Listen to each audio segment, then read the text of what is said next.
আসসালামু আলাইকুম, কেমন আছেন সবাই? আশা করছি ভালো আছেন। আমিও আলহামদুলিল্লাহ ভালো আছি।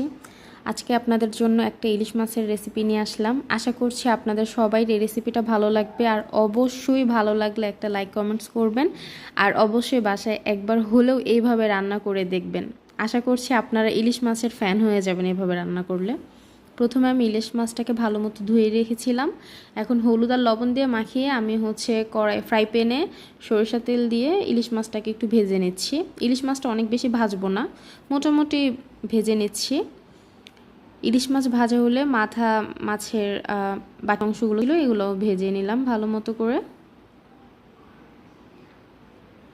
আপনারা অবশ্যই ভিডিও দেখে বলবেন ভিডিও আপনাদের কাছে কেমন লাগছে, আমি তাহলে আসলে উৎসাহ পাবো আরও। তো এবার আমার ইলিশ মাছ ভাজা শেষ হওয়ার পর আমি বেগুন আর আলুটাকে ভেজে নিচ্ছি। একবার হলেও প্লিজ এভাবে ট্রাই করে দেখবেন।